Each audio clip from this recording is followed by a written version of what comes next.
Ladies and gentlemen,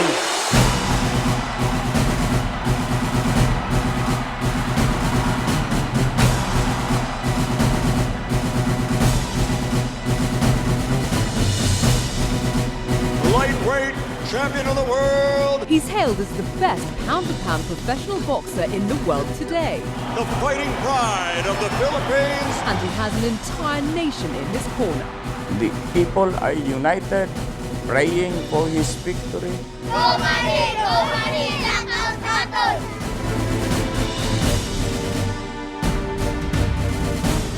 Today we get in the ring with Filipino fighter Manny Pacquiao. I'm Anjali Rao and this is Talk Asia.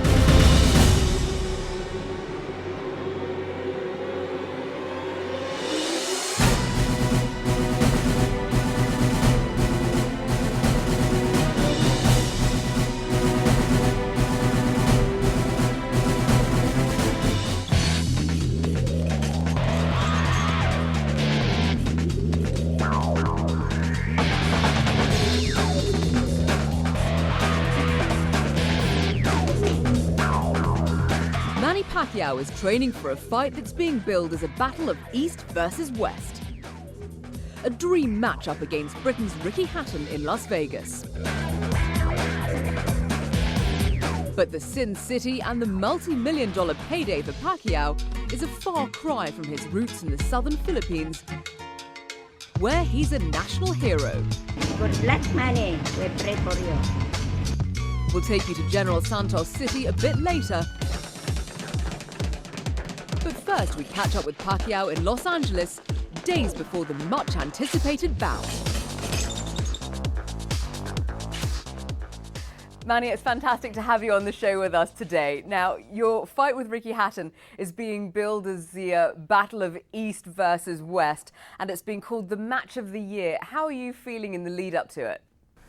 Well, fighting with English fighter, it's my honor, and you know Ricky Hatton is a nice person too, and you know this is my first time to fight a English fighter, not a Mexican, so I'm very excited and focused for this fight.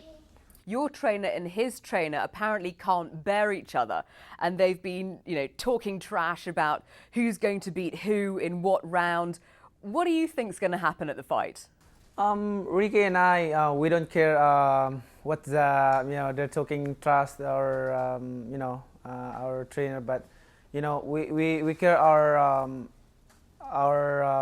performance on May 2nd.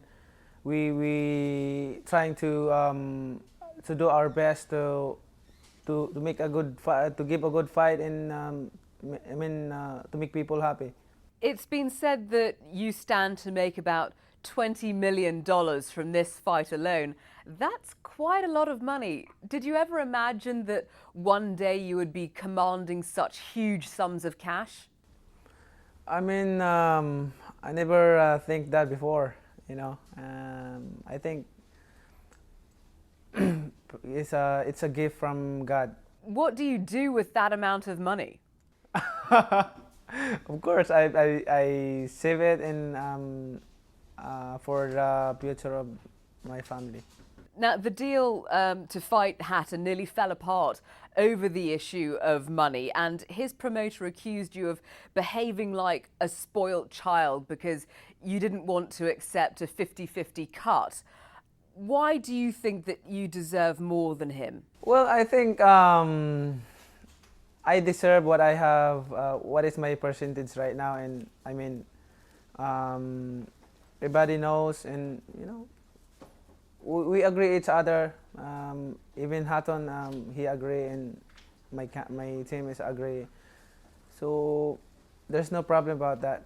Now, just going way back to it, to sort of look into your background and your childhood a bit. You started fighting, I understand, when you were 12 years old. It's really hard to imagine how anybody would take on a kid who hadn't even yet hit his teens. Just tell me how your fighting career started. I start fighting 12 years old in my place, and there's a boxing event every Sunday for the kids, like like me, 12 years old, and I start fighting on that show. Most mothers, I guess, would prefer that their little boys were playing with train sets and things like that. What did your mum think about the fact that at 12 years old you were beating people up? I mean, because I'm helping to my family, helping to my mother to make money to buy, of course, food every day, and I'm decided to fight every Sunday to make money to buy a food for us. And on that time, I keep winning, and then on that time when I was 13 years old, I decided to enter in boxing seriously. I heard that you also had to sleep on the streets for a period of time. Just describe for me what it was like to have to live in such extreme poverty. When I decided to start boxing seriously, I went to the other place to continue my boxing career, and of course I don't have a place to sleep, and sometimes I sleep in the streets. How difficult was that?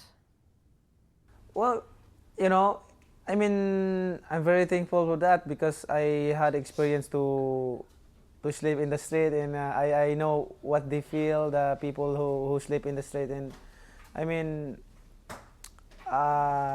in my experience, I'm so happy for what I have done in my life. Exactly, because it's a hugely different story these days. How has money changed your life? Of course, I can, if I have money, I can help to my family and give them business and buy them a house and lot, and I help them all, even my family, and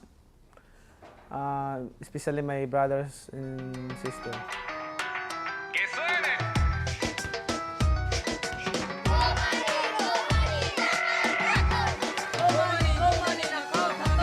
What's it like to have the adulation of all those millions of people in the Philippines?